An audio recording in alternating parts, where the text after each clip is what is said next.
ओम शांति। आज है 5 फरवरी, शिव बाबा की अव्यक्त मुरली। एकाग्रता की शक्ति से दृढ़ता द्वारा, एकाग्रता की शक्ति से दृढ़ता द्वारा सहज सफलता की प्राप्ति। आज ब्राह्मण संसार के रचता अपने चारों ओर के ब्राह्मण परिवार को देख हर्षित हो रहे हैं। ये छोटा सा न्यारा और अति प्यारा लौकिक ब्राह्मण संसार है। सारे ड्रामा में अति श्रेष्ठ संसार है। क्यों? क्योंकि ब्राह्मण संसार की हर गतिविधि न्यारी और विशेष है। अंडरलाइन करेंगे, ब्राह्मण संसार की जो भी गतिविधि हैं वो कैसी हैं? न्यारी हैं। बाबा कहते हैं इस ब्राह्मण संसार में ब्राह्मण आत्माएं भी विश्व में से विशेष आत्माएं हैं। इसीलिए ही ये विशेष आत्माओं का संसार है। हर ब्राह्मण आत्मा की श्रेष्ठ वृत्ति, श्रेष्ठ दृष्टि और श्रेष्ठ कृति विश्व की सर्व आत्माओं के लिए श्रेष्ठ बनाने के लिए निमित्त है। ध्यान देंगे, हर ब्राह्मण आत्मा की श्रेष्ठ वृत्ति, सोच, उसकी दृष्टि, उसकी कृति विश्व की जो भी आत्माएं हैं उनके लिए श्रेष्ठ बनाने के लिए निमित्त है। हर आत्मा के ऊपर विशेष जिम्मेवारी है। तो हर एक अपने इस जिम्मेवारी का बाबा पूछ रहे हैं, अनुभव करते हो कितनी बड़ी जिम्मेवारी है। बाबा कहते हैं सारे विश्व का परिवर्तन न सिर्फ आत्माओं का परिवर्तन करते हो लेकिन प्रकृति का भी परिवर्तन करते हो। ये स्मृति सदा रहे। इसमें नंबरवार हैं। सभी ब्राह्मण आत्माओं के अंदर संकल्प सदा रहता है कि हम विशेष आत्मा नंबर 1 बने। लेकिन संकल्प और जो कर्म है इन दोनों में अंतर पड़ जाता है। अर्थात बाबा कहना चाहते हैं कि हर आत्मा यही चाहती है कि हम नंबर 1 बने, लेकिन बाबा कह रहे हैं कि जो संकल्प है और जो वो कर्म कर रहे हैं उसमें अंतर है। इसका कारण क्वेश्चन मार्क। कर्म के समय सदा अपनी स्मृति को अनुभवी स्थिति में नहीं लाते। फिर से सुने, कर्म के समय सदा अपनी स्मृति को अनुभवी स्थिति में नहीं लाते। सुनना जानना ये दोनों याद रहता है। सुनना और जानना ये दोनों याद रहता है, लेकिन स्वयं को उस स्थिति में मान कर चलना, इसमें मेजॉरिटी कभी अनुभवी है और कभी सिर्फ मानने और जानने वाले बन जाते हैं।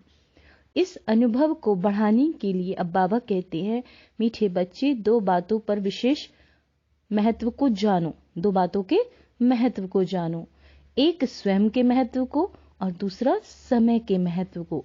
स्वयं के प्रति बहुत जानते हो। अगर किसी से भी पूछेंगे आप कौन सी आत्मा हो, है ना, वह अपने से भी पूछेंगे कि मैं कौन हूं, तो कितनी बातें स्मृति में आएंगी।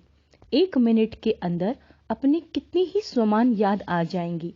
मैं आत्मा हूं, मैं श्रेष्ठ आत्मा हूं, सफलता मूर्त हूं, विजयी आत्मा हूं, ऐसे हमें स्वमान याद आ जाते हैं ना। तो बाबा कह रहे हैं 1 मिनट में कितने याद आ जाते हैं? बहुत याद आते हैं ना।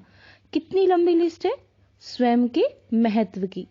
तो बाबा कहते हैं तो जानने में तो बहुत होशियार हो।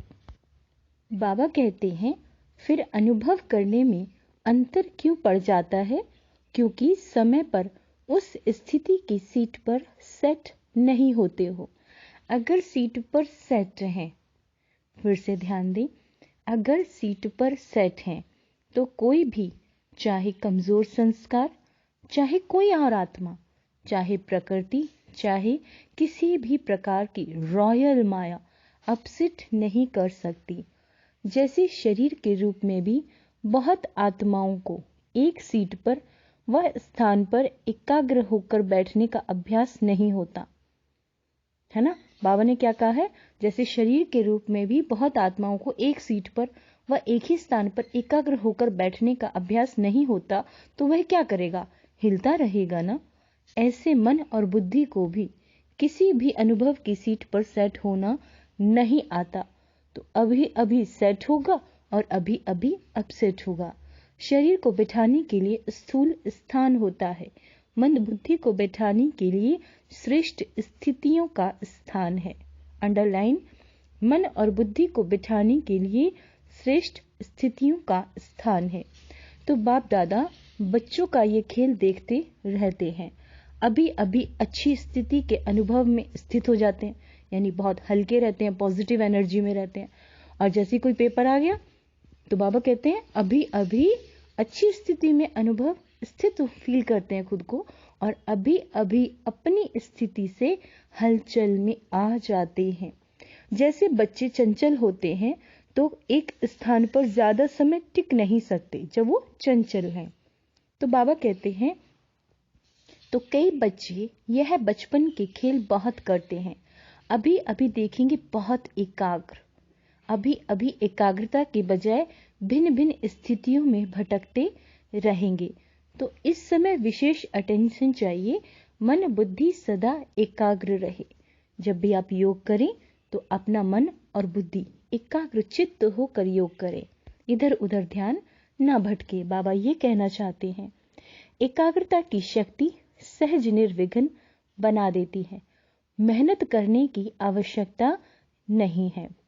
एकाग्रता की शक्ति स्वतः एक बाप दूसरा न कोई, ये अनुभूति सदा कराती है।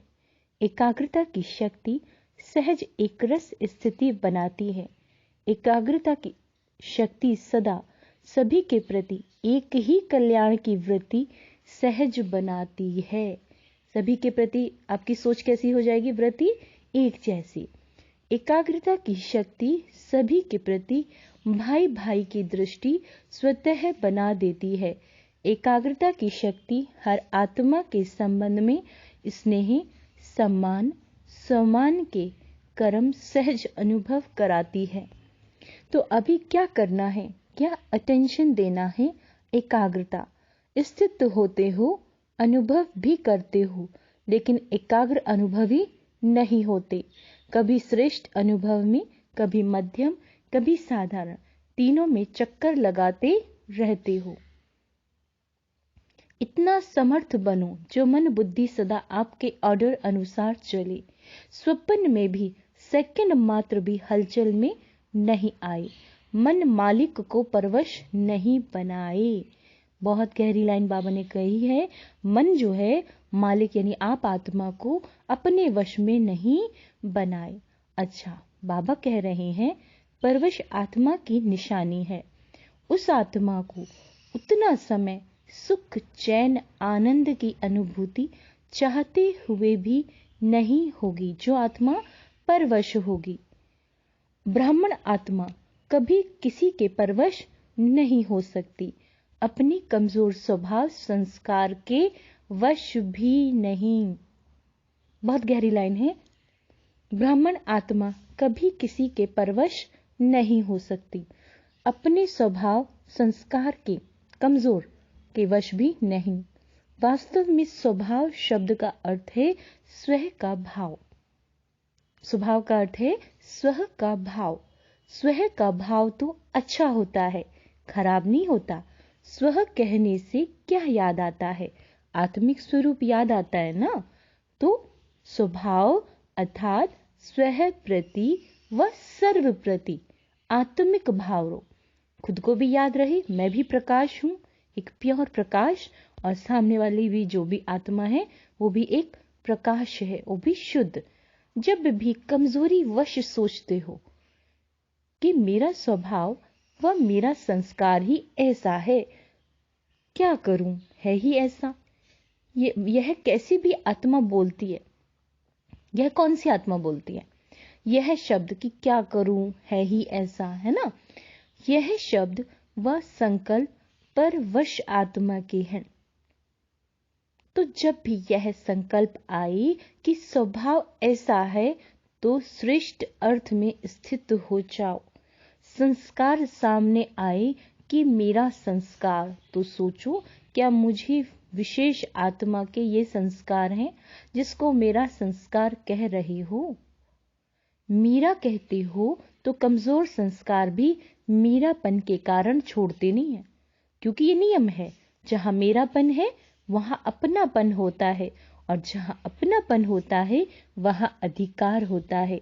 तो कमजोर संस्कार को मीरा बना लिया है ना, मेरा तो स्वभाव ही ऐसा है। तो बाबा कहते हैं तो वो अपना अधिकार छोड़ते नहीं है, इसीलिए परवश होकर बाप के आगे अर्जी डालते रहो कि छुड़ाओ छुड़ाओ, है ना। संस्कार शब्द कहते याद करो, अनादि संस्कार, है ना। अनादि संस्कार, आदि संस्कार ही मेरा संस्कार है, और ये जो संस्कार है ये माया के संस्कार है, मेरे नहीं है।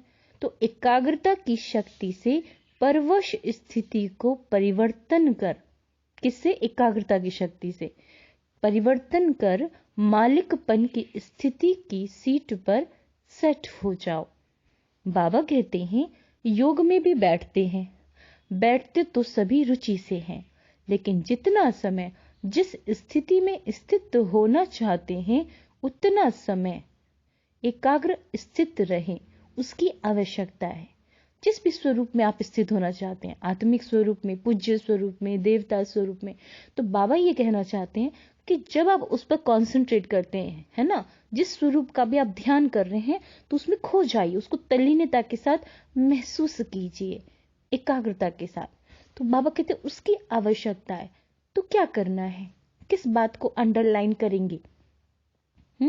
एकाग्रता में ही दृढ़ता होती है, और जहां दृढ़ता है वहां सफलता गले का हार है।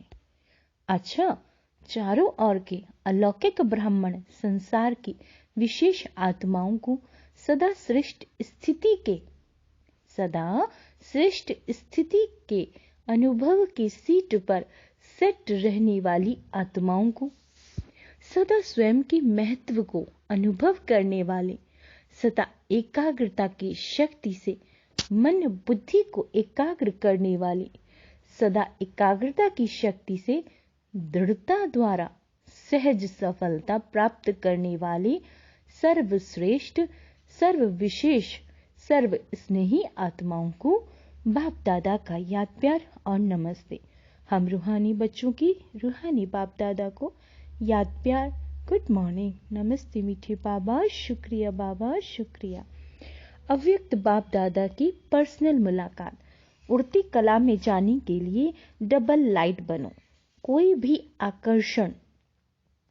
आकर्षित न करे। बाबा कहते हैं सभी अपने को वर्तमान समय के प्रमाण तीव्र गति से उड़ने वाला अनुभव करते हो। समय की तीव्र गति है, वह आत्माओं के पुरुषार्थ की गति तीव्र है। समय आपके पीछे पीछे है या आप समय के प्रमाण चल रहे हो। समय के इंतजार में तो नहीं होना कि अंत में सब ठीक हो जाएगा, संपूर्ण हो जाएंगे, बाप समान हो जाएंगे, है ना। ऐसे तो नहीं होना। क्यों? क्योंकि ड्रामा के हिसाब से वर्तमान समय बहुत तीव्र गति से जा रहा है, अति में जा रहा है। जो कल था उससे आज और अति में जा रहा है। ये तो जानते हो ना, जैसे समय अति में जा रहा है, ऐसे आप श्रेष्ठ आत्माएं भी पुरुषार्थ में अति तीव्र अर्थात फास्ट गति से जा रहे हो। कभी ढीले कभी तेज, ऐसे नहीं कि नीचे आकर फिर ऊपर जाओ। नीचे ऊपर होने वाले की गति कभी एक रस फास्ट नहीं हो सकती। तो सदा सर्व बातों में श्रेष्ठ, तीव्र गति से उड़ने वाले हो। वैसे गायन है चढ़ती कला सर्व का भला, लेकिन अभी क्या करेंगे? उड़ती कला सर्व का भला। अभी चढ़ती कला का समय भी समाप्त हुआ, अभी उड़ती कला का समय है। बाबा कहते हैं तो उड़ती कला के समय कोई चढ़ती कला में पहुंचना चाहे तो पहुंच सकेगा नहीं। तो सदा उड़ती कला हो। उड़ती कला की निशानी है डबल लाइट। डबल लाइट नहीं तो उड़ती कला हो नहीं सकती। थोड़ा भी बोझ नीचे ले आता है, जैसे प्लेन में जाते हैं, उड़ते हैं, तो अगर मशीनरी में या पेट्रोल में जरा भी कचरा आ गया तो क्या हालत होती है, उड़ती कला से गिरती कला में आ जाता है। तो यहाँ भी अगर किसी भी प्रकार का बोझ, चाहे अपने संस्कारों का, चाहे वायुमंडल का, चाहे किसी आत्मा के संबंध संपर्क का, कोई भी बोझ है, किस किस का बताया बाबा ने, अपने संस्कारों का, वायुमंडल का या किसी आत्मा के संबंध संपर्क का, यदि कोई भी बोझ है तो उड़ती कला में हलचल में आ जाता है। कहेंगे वैसे तो मैं ठीक हूं, क्या कहते हैं, वैसे तो मैं ठीक हूं, लेकिन ये कारण है ना, इसलिए ये संस्कार का, व्यक्ति का, वायुमंडल का बंधन है। किस किस का बताया, संस्कार, व्यक्ति और वायुमंडल। कहती हैं आत्माएं कि बाबा इसका बंधन है। बाबा कहते हैं लेकिन कारण कैसा भी हो, क्या भी हो, तीव्र पुरुषार्थी सभी बातों को ऐसे क्रॉस करते हैं जैसे कुछ है ही नहीं, मेहनत नहीं, मनोरंजन अनुभव करेंगे। तो ऐसी स्थिति को कहा जाता है उड़ती कला। तो उड़ती कला है या कभी कभी नीचे आने का, चक्कर लगाने का दिल हो जाता है, कहीं भी लगाव नहीं हो, जरा भी कोई आकर्षण आकर्षित नहीं करे। रॉकेट भी तब उड़ सकता है जब धरती के आकर्षण से परे हो जाए, नहीं तो उड़ नहीं सकता, ना चाहते भी नीचे आ जाएगा। तो कोई भी आकर्षण ऊपर नहीं ले जा सकेगी, संपूर्ण बनने नहीं देगी। तो चेक करो, संकल्प में भी कोई आकर्षण आकर्षित नहीं करे, सिवाय बाप के और कोई आकर्षण नहीं हो। अच्छा, पांडव क्या समझते हैं, ऐसे तीव्र पुरुषार्थी बनो, बनना तो है ही ना। कितनी बार ऐसे बने हो, अनेक बार बने हो, आप ही बने हो या दूसरे बने हैं, आप ही बने हो। बाबा कहते हैं तो नंबर वार में तो नहीं आना है ना, नंबर 1 में आना है। बाबा कहते हैं माताएं क्या करेंगी, नंबर 1 या नंबर वार भी चलेगा, 108 नंबर भी चलेगा। 108 नंबर बनेंगे या पहला नंबर बनेंगे। अगर बाप के बने हैं, अधिकारी बने हैं, तो पूरा वर्षा लेना है या थोड़ा कम लेना है। बाबा कहते हैं फिर तो नंबर 1 बनेंगे ना, दाता फुल दे रहा है, लेने वाला कम ले तो क्या कहेंगे, इसीलिए नंबर 1 बनना है। नंबर 1 चाहे एक ही हो, है ना, लेकिन नंबर 1 डिवीजन तो बहुत है ना, तो सेकंड में नहीं आना, ठीक है, लेना है तो पूरा लेना है। यानी बाबा आज ये कहना चाहते हैं उड़ती कला में रहना है, कोई व्यक्ति, वातावरण, परिस्थिति आपकी खुशी को भारी ना करे, है ना, आप हर बात में हल्के रहो, और हल्के रहेंगे तो क्या होगा, नंबर वार बनेंगे कि नंबर 1, नंबर 1 बनेंगे। तो बाबा कहता है लेना है तो पूरा लेना है, अधूरा लेने वाले तो पीछे पीछे बहुत आएंगे, लेकिन आपको पूरा लेना है। सभी पूरा लेने वाले हो या थोड़े में राजी होने वाले हो। जब खुला भंडारा है और अखुट है तो कम क्यों ले, बेहद है ना। हद तो बाबा कहते हैं हद हो कि 8,000 इसको मिलना है, 10,000 इसको मिलना है, तो कहेंगे भाग्य में इतना ही है। लेकिन बाप का खुला भंडारा है, अखुट है, जितना लेना चाहो ले सकते हो, फिर भी अखुट है। अखुट खजाने के मालिक हो, बालक सो मालिक हो। तो सभी सदा खुश रहने वाले हो ना, कि थोड़ा थोड़ा कभी दुख की लहर आ जाती है, दुख की लहर स्वप्न में भी नहीं आ सकती। संकल्प तो छोड़ो, लेकिन स्वप्न में भी नहीं आ सकती।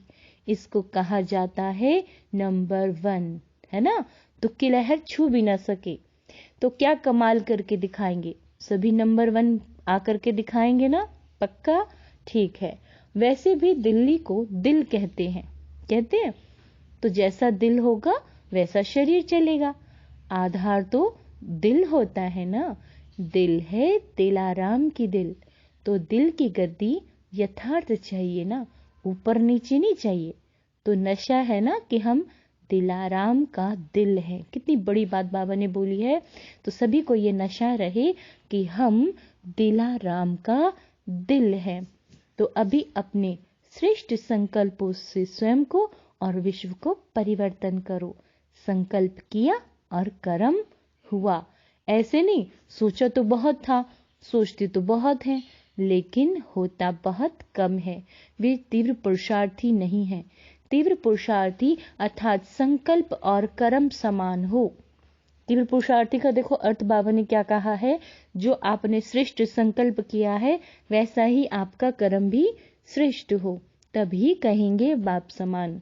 खुश हैं और सदा खुश रहेंगे। ठीक है, ये पक्का निश्चय है। खुश रहने वाले ही खुश नसीब हैं। ये पक्का है, ये थोड़ा थोड़ा कच्चा हो जाता है। कच्ची चीज अच्छी लगती है, पक्के को पसंद किया जाता है, तो पूरा ही पक्का रहना है। अब बाबा कहते हैं रोज अमृत वेले ये पाठ पक्का करो कि कुछ भी हो जाए, कुछ भी हो जाए, खुश रहना है, खुश करना है। अच्छा, और कोई खेल नहीं दिखाना, यही खेल दिखाना है, और खेल नहीं करना। अच्छा, वरदान है भाग्यवान भाग्य विधाता। भाग्य और भाग्य विधाता बाप की स्मृति में रह भाग्य बांटने वाली फ्रॉक दिल यानी बड़ा दिल महादानी भव। भाग्य विधाता बाप और भाग्य दोनों ही याद रहें, तब औरों को भी भाग्यवान बनाने का उमंग उत्साह रहेगा। जैसे भाग्य विधाता बाप ब्रह्मा द्वारा भाग्य बांटते हैं, ऐसे आप भी दाता के बच्चे हो, भाग्य बांटते चलो। वे लोग कपड़े बांटेंगे, अनाज बांटेंगे, है ना, कोई गिफ्ट दे देंगे, लेकिन उससे कोई तृप्ति नहीं हो सकती। आप भाग्य बांटो, आप भाग्य बांटो, और जहां भाग्य है वहां सब प्राप्तियां हैं। ऐसे भाग्य बांटने में फ्रॉक दिल श्रेष्ठ महादानी बनो। दाता सदा कहते हैं बाबा, सदा देते रहो। स्लोगन है जो एक नामी रहते हैं और एका नामी से चलते हैं, वही प्रभु प्रिय हैं। अच्छा, ओम शांति।